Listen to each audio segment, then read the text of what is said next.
Okay, so we're moving on to our brain regions as a concept. We've established a lot of vocabulary, so now we're going on to brain regions, starting with the cerebrum. So the cerebrum is divided into a left and right hemisphere. So cerebrum, again, it's just this bit up here. It's to the exclusion of the brainstem, the diencephalon, and the cerebellum as regions. Now your cerebrum, that is where you're going to have your lobes individually. So this is a superior view. Even without that temporal lobe, you can still determine ventral versus dorsal, just because it's going to be a little bit fatter right around that parietal region and a little bit narrower up to those frontal lobes. So you've got this structure right here. This is the longitudinal fissure, and that's where your falx cerebri is. Right, so that's getting passed around right now. Make sure you appreciate that falx cerebri, separating the right and left hemisphere, and that location is going to be within the longitudinal fissure here. From the superior view, you can also see the division of frontal lobe, parietal lobe, and occipital lobe. And again, your textbook is taking some liberties with that parieto-occipital sulcus right there. You can even see on this brain, it's hard to identify one specific parieto-occipital sulcus. So the cerebrum is our location of conscious thought processes. Our consciousness, our awareness, our subjective existence is based on the existence and size and quality of our cerebrum. So here are, I really do like this picture for a lot of different structures. There's your, again, central sulcus. Yet again, this is an important demarcation to separate the frontal lobe from the parietal lobe. And then again, they're taking liberties with the parieto-occipital sulcus to separate the parietal lobe from the occipital lobe. And then we've got our temporal lobe over here. Remember I mentioned that lateral sulcus is more like a fissure. In a real brain, you can kind of separate. That's what these little tongs are doing right here. They're separating that lateral fissure so that you can see that there's actually more gray matter buried deep between the temporal lobe and the frontal lobe. And that's known as the insula. So I can show you a sort of different way of understanding that insula on our big brain model right here. So here's the temporal lobe coded in yellow on this model. Here's the frontal lobe coded in a sort of pinkish color on this model. And then you can see that lateral fissure is right there. And if you look behind that lateral fissure, there's more gray matter back there. And that's insula. It's insulated, right? It's a deep structure. It's its own lobe. Yeah. It is just this one area, actually. But the area between the temporal and frontal and parietal lobes. That's where you're going to have that insula. The insular cortex. So now we can start to talk about the functional areas. When you think of the frontal lobe, I want you to think mainly about motor functions. Remember tapping the back of your head and waving your hand out in front of you? That trend is going to continue up in the brain with the ventral structures being oriented towards motor and the dorsal structures being oriented towards sensory. Dorsal is occipital. So we're going to go motor here. Well, let me rephrase that in just a minute. So we're going to go motor up here. This precentral gyrus is your primary motor cortex. So precentral gyrus and primary motor cortex. If I ask you for the name of the gyrus, it's the precentral gyrus. If I ask you what cortex is located there, it is your primary motor cortex. You're going to initiate movement from this cortex. Me gesturing wildly right now, that's my primary motor cortex doing that. Pointing to the part of my brain that's doing that. Like the exact spot. I'm good at that. Okay, so generally frontal is going to be motor functions. Parietal, which is immediately dorsal, is going to be sensory, general somatosensory functions. So this postcentral gyrus is the primary somatosensory cortex. And we are saying somatosensory, which tells us it's specific physical, conscious aware sensation. Things that we're consciously aware of, touching, hitting, things like that. So again, the cortex is postcentral gyrus, and the name is primary somatosensory cortex. Now, the occipital lobe has a special sensory function, which is why I needed to rephrase what I was saying to Michelle a second ago. This is going to be your primary visual cortex. Your visual information is making it all the way back to this most dorsal part of your brain. And your temporal lobe, the primary cortex on your temporal lobe is going to be your primary auditory cortex. Your auditory information is going to your temporal lobe. Now, deep within that insula is going to have your primary gustatory cortex, your sense of taste, special sense for taste. Gustatory, so gustation. And some people think that this looks like a tongue, so that kind of helps a little bit. Yeah. Some other special structures you can see here. We're going to talk quite a bit about Wernicke's area over here. So you'll see Wernicke's is kind of on this border between temporal and parietal. I consider it actually more of a temporal structure. And it's actually pretty closely occipital as well. There are going to be a bunch of different names to refer to Wernicke's area. We're mostly going to use Wernicke's. We're mostly not going to use the Gnostic area. We're going to talk extensively about Wernicke's in terms of understanding language. So see how it's connected to, or it's really close to your auditory cortex. So things that you hear, and then that information goes here to understand language that you hear. Yes? So is Wernicke and Gnostic area, are these synonymous? I think the word Gnostic area is stupid. So we're going to go by, skim right past it. Okay. I mean, Gnostic just means like knowledge, awareness, and yeah. We care about the linguistic component of it. And functionally, in terms of clinical outcomes, it's the linguistic component we're worried about. Yes?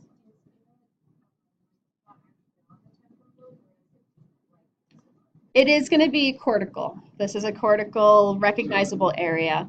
I mean, I've heard it's Brodmann's area 38, I want to say. It's the supramarginal gyrus. It's the POT, parietal occipital temporal. It's got a bunch of names, but it's referring to the superficial gray matter because that's where cell bodies are, and that's where the consciousness and the awareness and the execution comes from. So like if you knew like multiple languages, would that affect how that would look in the brain then? Yeah. There's a lot of research on the Wernicke's area for linguistics. So if you're bilingual from childhood, those circuits tend to be right next to each other. So like cats and gatos right next to each other. Versus if you learn a language as an adult, they tend to be like separated. So you'll have English over here, Spanish over here. Yeah.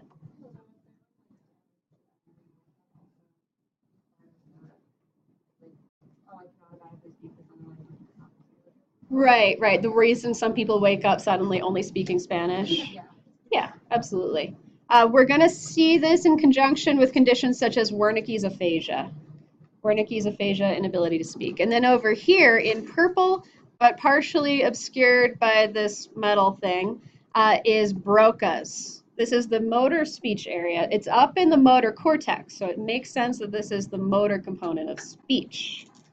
This is the motor part of speech. So you have to understand what you've heard, understand what you're going to say, send that information over to Broca's so that you can move your lips and your pharynx and your tongue and your palate and make sounds that make sense to other people. And go, that's Broca's. Like for Broca. It's like a bunch of bees, right? So that's up here in the motor area. And of course, that means these are going to be connected to each other.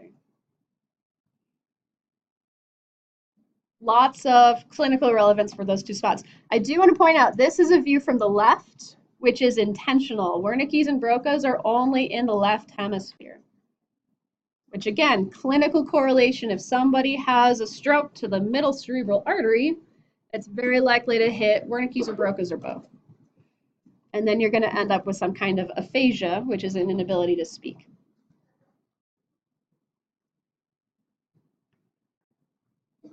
Okay.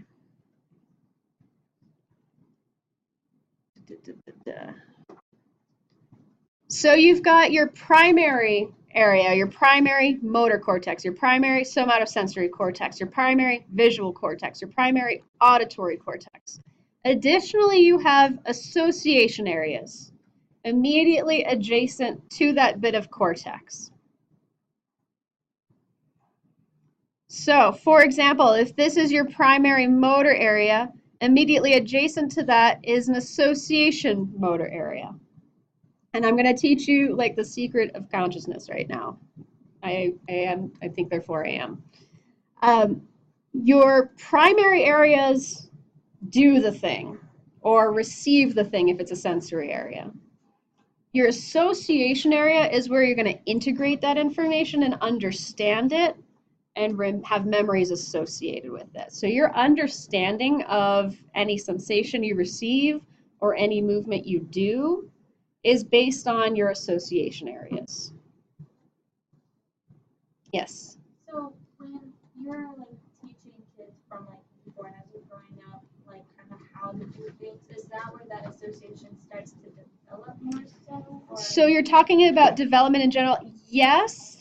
We're going to see the way that fibers connect within the brain, and we're going to see something called association fibers that connect primary to association cortex, or any part of cortex to any part of cortex. In terms of development and developing skills, I mean, I could teach an entire class on that.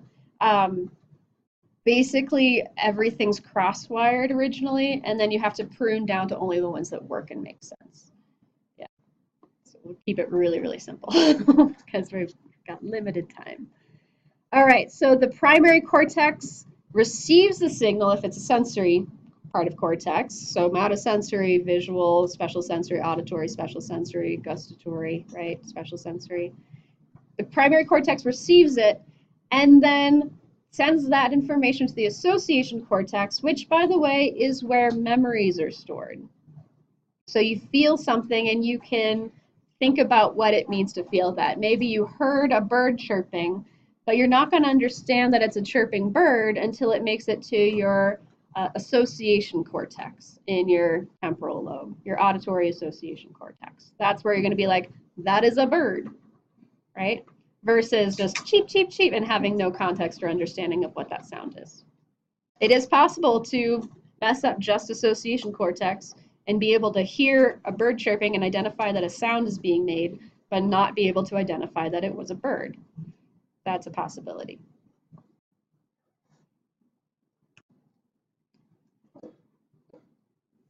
So that pattern works for every lobe. Your precentral gyrus, your primary motor cortex. There's your association cortex for motor, known as your premotor cortex. So you execute movements because of your primary motor cortex, but you understand that movement because of the premotor cortex. In the postcentral gyrus, you have your primary somatosensory cortex. In your somatosensory association area, that's where you're going to understand the general sensations you got.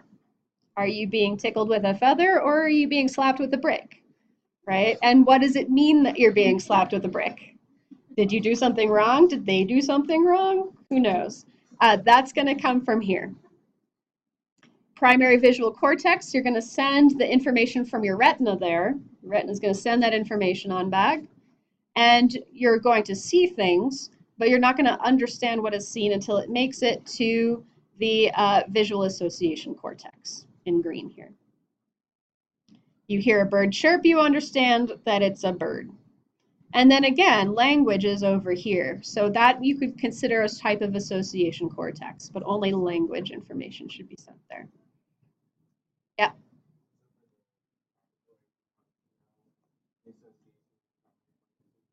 I could test on, I think, anything that's color-coded on this image. And it's all color-coded. Yeah. Yeah, there probably is. It's not really labeled. But by definition, if you're going to understand what you taste, then yeah. Now, I do want to warn you guys, as we move into special senses in AMP2, and as it comes back up in patho for disorders of special senses, they're going to give you some information that contradicts this. There is more than one place where you process taste Some of that does go to your somatosensory cortex. Same with actually a lot of this, but that's kind of the way neuroscience is I'm going to give you like this really nice clean cut piece of information here, and then the reality of it is 10,000 times more complicated, but we'll just roll with it. Okay, do you guys feel like you understand association cortex? Okay, because it's on your worksheet. So cognition is a connection between a primary area and an association area.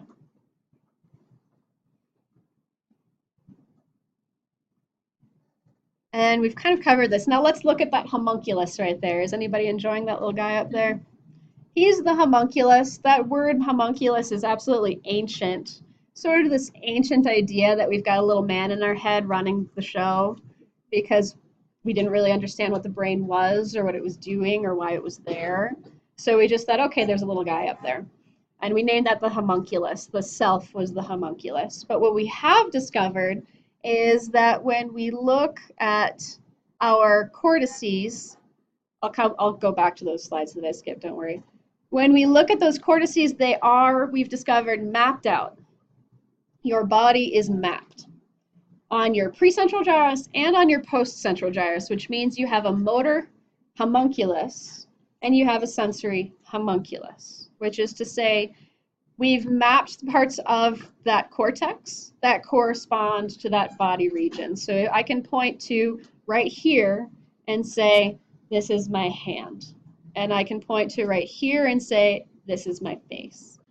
And I can point to up here and say, that's my trunk. And what we find is that you have a lot more space for specific regions. So your face, on both sensory and motor homunculi, has a lot of area because we're very expressive primates. We can waggle our eyebrows. Some people can do them individually, right? We can flare our nostrils, some of us. We can wiggle our ears. We can do all kinds of crazy things with our lips and tongues.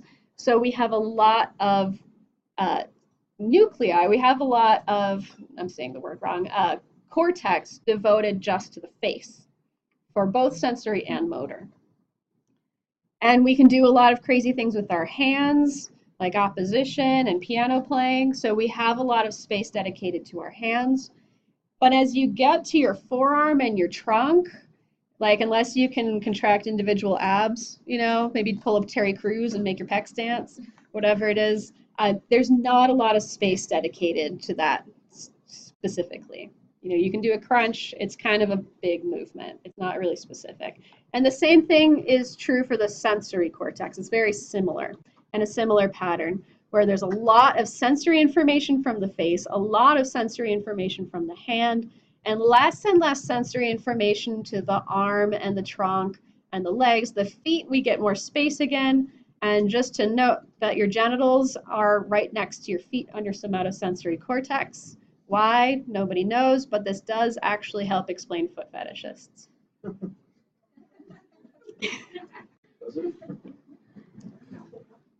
Something you did not think you were going to learn today. Let's go back and catch everything. So that's like a reassembled homunculus. We took them out of context from the actual map on your actual brain that we determined pretty much by electrocuting people's brain regions and seeing what happened. There were not a lot of ethics in early neuroscience research, but we figured it out. And then we've removed that homunculus from that map and remade him into a person with weird proportions, just to demonstrate the proportional information coming from different body regions. Cool, right? We've already talked about the premotor cortex, also known as somatic motor association area. It's, again, understand what you do. What you're going to find with this worksheet is that I'm going to be a lot less wordy than your textbook is going to be. My wording is going to get you to understanding. I am saying the same thing as your textbook, but I'm saying it in a much simpler way than your textbook is. I'm just going to say understands what you do instead of this gigantic paragraph right here because they mean the same thing. Broca's is your motor speech area. And again, that's your muscular movements necessary for vocalization. The fact that you can go la la la on purpose is coming from here. And again, only left. And this is in the frontal lobe. You also have a structure known as frontal eye fields. There are actually a lot of things controlling your eye movement. One of them is your frontal eye fields. It's actually going to do really specific eye movements. Saccadic movements, like you're in a train and you're watching things go by and your eyes are going to follow things selectively. Or let's say you rotate it around in your chair, your eyes are going to go like this. That's what we mean by saccadic movements. But that's all we're going to do with that. No, its definition. Other than that, I don't care. So primary motor cortex, I do want to point out there is a general pattern that can make your life easier. It goes head, arm, leg. So this lateral portion of the primary motor cortex, you're going to start with your head, and it's got a lot of space dedicated to it. And then you're going to move on to the arm, and then the leg is actually on the medial surface. That's that mid-sagittal view right here. Yes, and this is going to be contralateral. So this is going to be, let's say, the left hemisphere. Sure, why not? This will control the right side of the body. So it's going to cross over. And we will see the pathway, don't worry, in case you're worried. We will be looking at that very specific motor pathway and where it crosses over, and how it crosses over and why it crosses over. Again, primary somatosensory cortex receives general somatic sensory information, touch, pressure, pain, and temperature.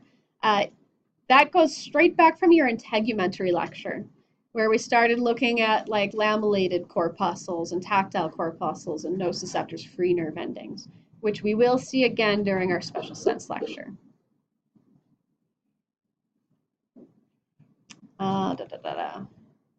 And note that you've got genitals on your somatosensory cortex, but you don't have specific genital region on your motor cortex. You do have pelvic floor muscles, but that's about it. Our genitals are not very animated themselves.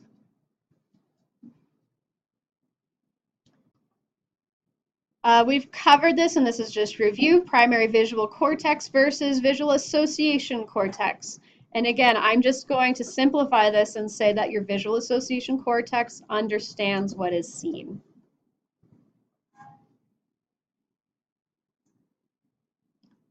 Primary auditory cortex, association auditory cortex, understands what is heard. Gustatory cortex, taste. Now for olfaction, I've simplified this because I want it to match up with what you're going to learn in AMP2 and in Patho. So it's not exactly what's going to be in your textbook. Olfaction actually goes to a number of different places, but I want you to think of it as being the basomedial frontal lobe. That is not what you're going to find in your textbook. And that's okay, because now it's going to match up with what you learn in AMP2 and what you learn in Patho. So you'll have your olfactory bulb, and then it's going to go through several structures and land right back up in that basomedial frontal lobe area.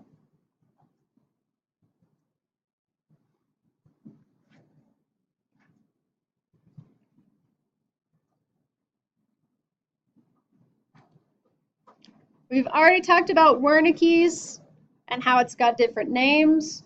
It's worth reiterating because language is a complex thing. Paige, you have a question or are you just stretching? Okay, just making sure.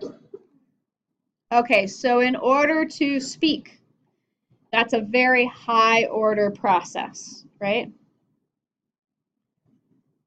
So here's actually fMRI when somebody is listening and then planning something to speak and then actually speaking. We see activation in that Wernicke's area, close to the temporal lobe, and then it's actually going to migrate up to the Broca's area before speech occurs. So you do have these tracts, these pathways between Wernicke's and Broca's. And I'm just going to say it's called the arcuate fasciculus because I like saying the word arcuate fasciculus, not because you need to say, not because you need to learn arcuate fasciculus. It's just a really good word. That's all.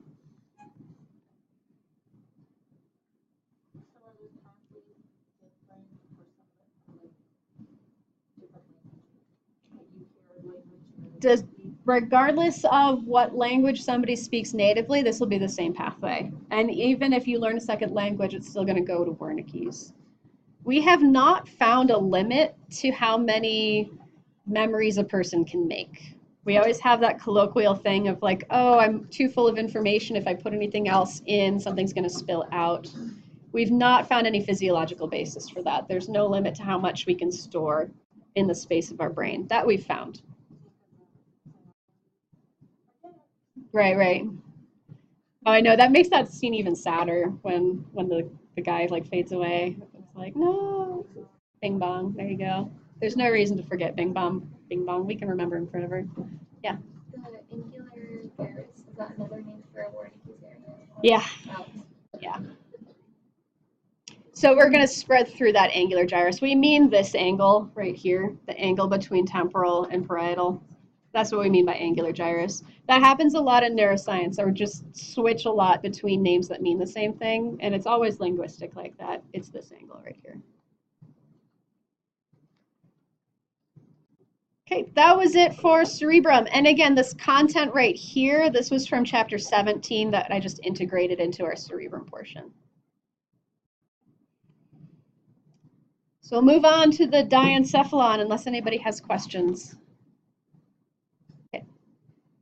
So the diencephalon has three major things in it, all of which have the word thalamus in them. Aside from the fact that the word thalamus is in all three of these, functionally they are very different. So you should not be grouping these together functionally. They are grouped together regionally only. Here's what your diencephalon looks like. You could consider your corpus callosum sort of a border. This is going to be the most superficial border to the diencephalon. Diencephalon structures are all in here. And notice that there's like a negative space in here, and we're referring to these things that are along the wall of this space. That's what's being represented here. That's something that's going to be easier to understand after you've done your sheep brain dissection. Depends on how long it takes to lecture today. If we can do it today, great, but we will actually have a lot of time next week. Yeah. So here's your diencephalon. This is known as the interthalamic adhesion, which means we actually have some fibers going between the two thalamic nuclei on either side of the third ventricle, which may or may not make sense to you right now. Some people actually don't have this. Some people don't have this adhesion. Some people don't have this connection between right and left thalamus. So that's actually not a great landmark, but it looks like an eyeball, so we're leaving it in. So that's going to give you that this is the thalamus, though. This sort of browned out region in this image is the thalamus. The job of the thalamus is it's a relay station. This is Grand Central Station. This is a switchboard. For almost every pathway, especially sensory pathways, but not exclusively sensory pathways, you're going to have an axon terminal and a synapse onto another neuron cell body.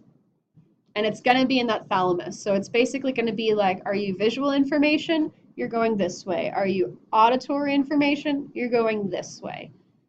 Are you somatosensory information? You're going this way.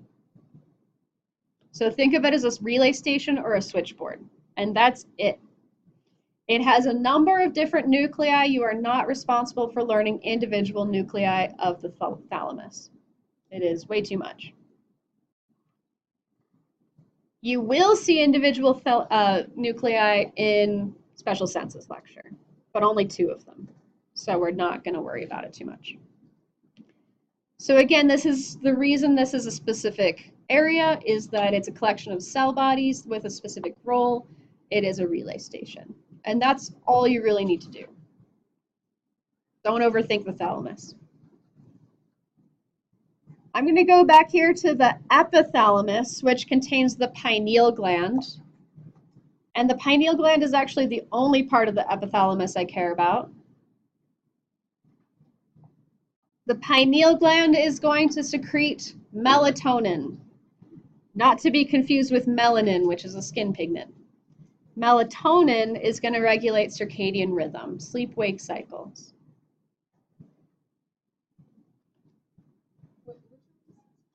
Melatonin. And then down here in the hypothalamus, this guy does so much. Your hypothalamus is incredibly important. What your hypothalamus is doing is it's detecting your internal environment, and it's going to have a number of ways that it controls the rest of your body on a subconscious level. It's going to be in control of your endocrine system, endocrine meaning hormones, and it's going to be in control of your autonomic nervous system, which is to say involuntary responses to things, and things that your viscera are doing, breathing, heart rate, digestion. Fight or flight, or rest and digest. So this is your main homeostatic center. This is maintaining homeostasis. This is keeping you in the right blood sugar levels. It's keeping you in the right hydration levels. It's keeping you in the right carbon dioxide levels. So you may have noticed there's no connection between those things, right, in terms of function. So again, epithalamus, pineal gland secretes melatonin, which regulates circadian rhythm. Thalamus is divided into several different nuclei and acts as a relay station. These slides, I've rewritten all of them to focus on what I care about.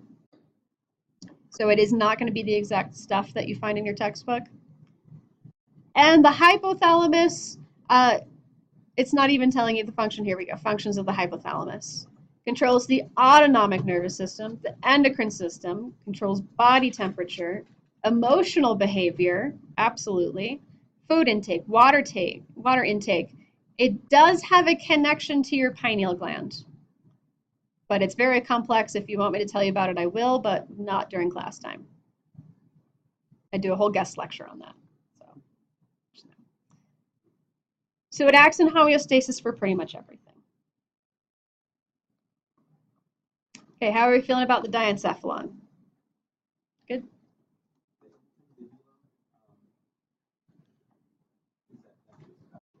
It's just a stalk connecting the hypothalamus to the pituitary gland, and we'll worry about that pituitary gland more during our endocrine lecture in A&P2. It does a lot. So again, just like with the thalamus, your hypothalamus has a number of different nuclei. We will see a couple of them, like the mammillary body. And when I say mammillary body, I do mean brain boobs. That's exactly what those look like. But aside from that, no, we're not going to learn the individual nuclei. I've learned the individual nuclei. You don't have to. That's it for diencephalon. Questions before we move on to brainstem? Brainstem. To give you some context for how important your brainstem is, I learned neuroanatomy at the medical school level in a block class that covered 7 weeks, which was ridiculous and insane. And we spent 3.5 of those weeks in the brainstem. Yeah. It's really, really, really, really important. So your textbook's going to talk about it. It's a bridge. It's connecting the brain to the body, or at least the brain to the spinal cord, right? We're going to have all of our sensory and motor pathways going through the brainstem. And in fact, this is a part of that your textbook is especially bad at representing, is where those pathways are in your brainstem. I have a lot of complaints about how your textbook deals with the brainstem, actually. So all sensory and motor pathways go through it. All of the nuclei of cranial nerves 3 through 12. And we did those levels last week. All I care about that, as I was mentioning earlier with Alicia, is I only care about the levels, not necessarily identifying those individual nuclei in different brainstem levels. Just know that if you had an injury to the midbrain, cranial nerves 3 and 4 would be affected. If you had an injury to the pons, 5, 6, 7. If you had an injury to medulla oblongata, 8 through 12. That was what's important about that long term. The other really, really significant thing in here is that your pons and medulla oblongata contain respiratory and cardiac control centers. This is one major reason why if there's an injury to the brainstem or a tumor in the brainstem or an infarct to the brainstem, it's very, very likely to lead to death. We are very, very deeply concerned when things get to the brainstem. So in order, you have a midbrain, pons, and medulla oblongata, and again, you do have to say oblongata.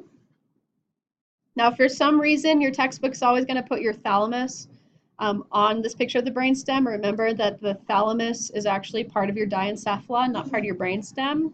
I've never really understood why everything in the world lumps them that way. Probably just because they come out that way when you dissect them. Here is a ventral view of the brainstem. Here's a posterolateral view of the brainstem. In fact, I'm just going to take this brainstem out. On the big brain, we've also lumped the cerebellum onto the brainstem.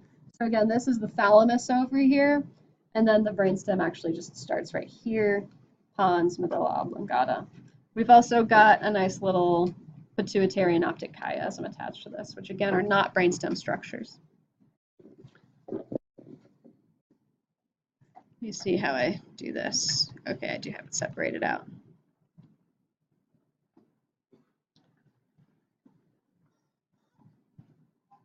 So again, midbrain, there's those mammillary bodies of the hypothalamus. I'm not joking about them looking like boobs, they really do. That actually tells you that you're looking at the hypothalamus through that midbrain. So this is part of the midbrain, this is part of the midbrain. Technically, you're looking at hypothalamus right there. So that's diencephalon, that's diencephalon. There's that infundibulum. We've cut off the pituitary gland here to give us a better view. Also because in real life dissections, that pituitary gland just tends to dissolve away really quick. Pons, medulla oblongata. Once again, we have our cranial nerves. We have 2, 3, 4, 5, 6, 7, 8, 9, 10, 11, and 12. I actually like this image a lot for some of the structures we're going to need the vocab for. With that midbrain, there's a lot of vocabulary associated with it. On this dorsal portion, you have these 4 bodies right here. There's a bunch of different names associated with them. The 4 bodies are located structurally on something we refer to as the tectal plate, which actually just means the roof. And if you're a rat, then this is in fact the roof. If you're a person, it's kind of dorsal. If you're a rat, it's like that. So this is the roof of the midbrain, and on that brain are these 2 are the superior colliculi, these 2 are the inferior colliculi, and just to make it really awful for you guys, collectively they're known as the corpora quadrigemina, the 4 twins, or the 4 twin bodies. So, is that enough linguistics in one tiny little area? Yeah, that's what I thought. This is the cerebral peduncle, which is also, this is the cerebral peduncle. Peduncle is yet another thing you can put on your list that means axons. This is a pathway. This is where axons are traveling. So get out that list of things that mean cell bodies and axons and add peduncle to axons. You thought you were done, you were not. It was a lie.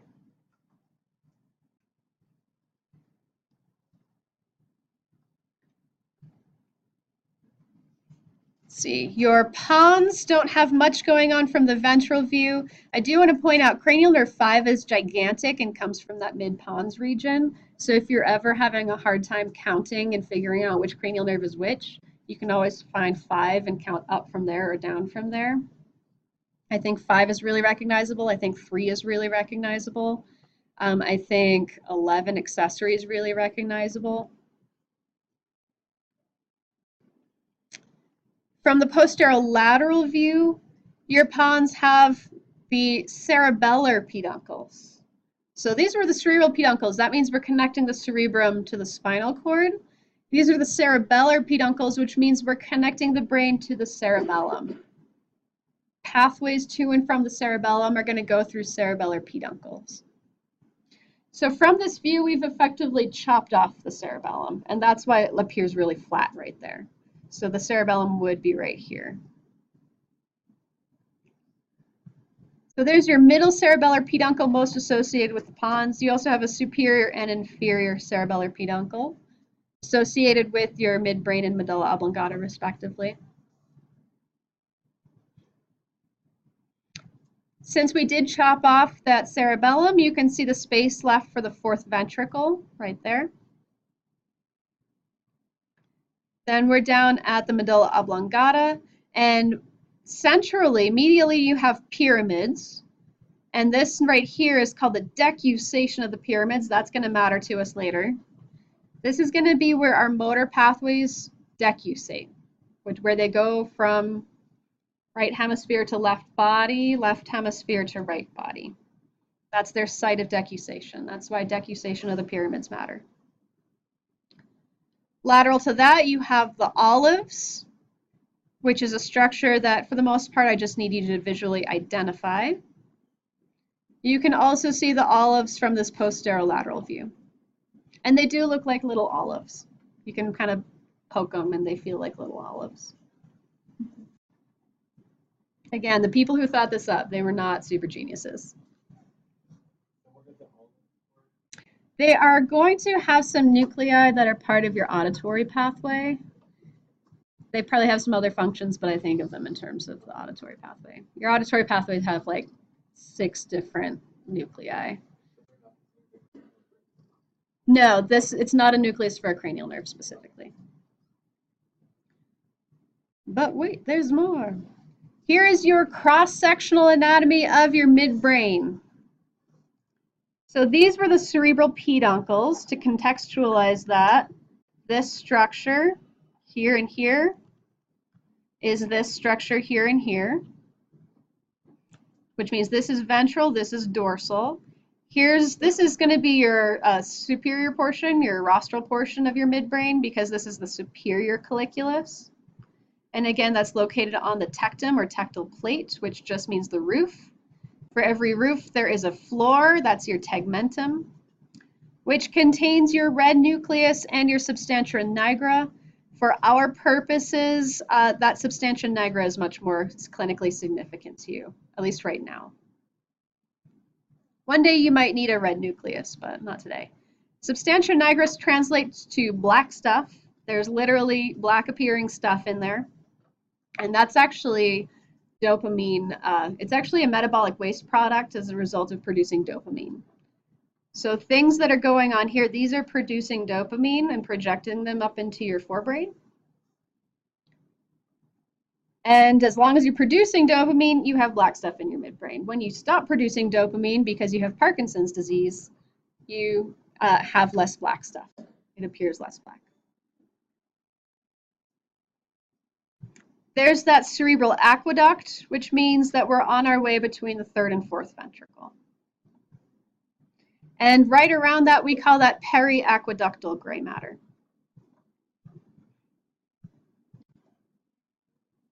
And of course, there's cranial nerve 3 coming out centrally here. And I gave you all of that. Now, superior and inferior colliculi have an important job that is going to come back to haunt you.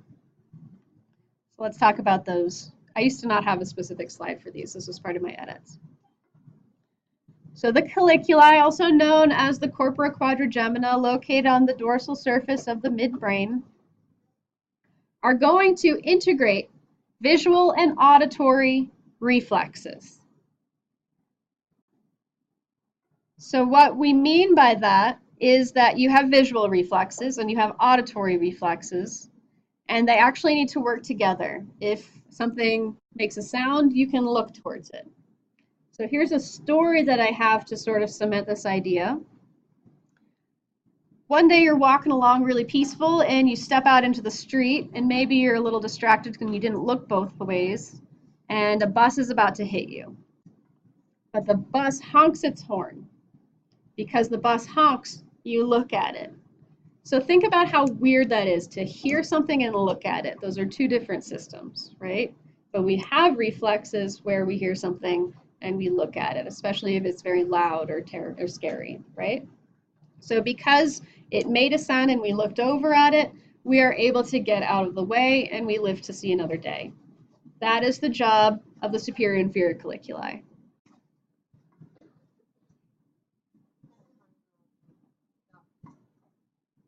Right, you look and you duck, absolutely. Okay, questions?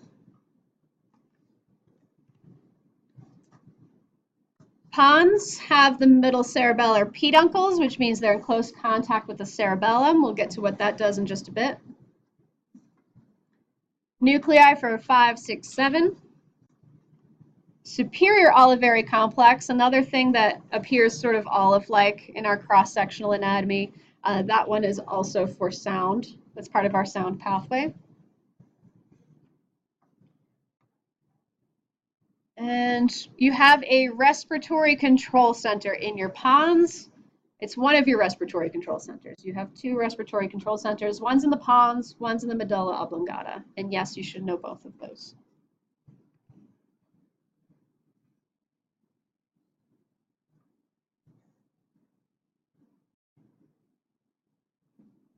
Finally, medulla oblongata pyramids are site of decussation for the corticospinal tract, which we'll talk about later. You do have major cardiac and respiratory control centers here. If your medulla oblongata goes, you go. This image is a little bit visually confusing for a lot of people. What we're seeing here is a cross-section of the medulla oblongata.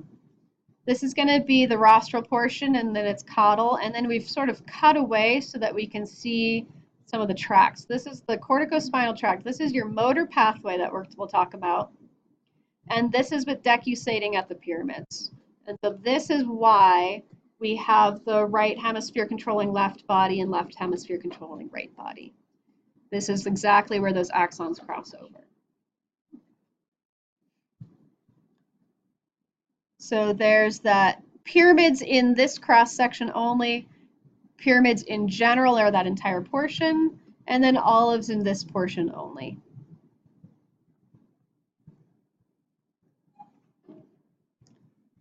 Cardiac and respiratory control center, cranial nerves, nuclei for 8 through 12.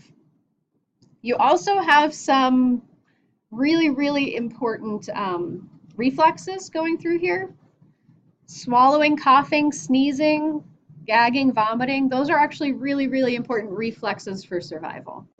When somebody stops being able to swallow reflexively, that's when they choke to death and die.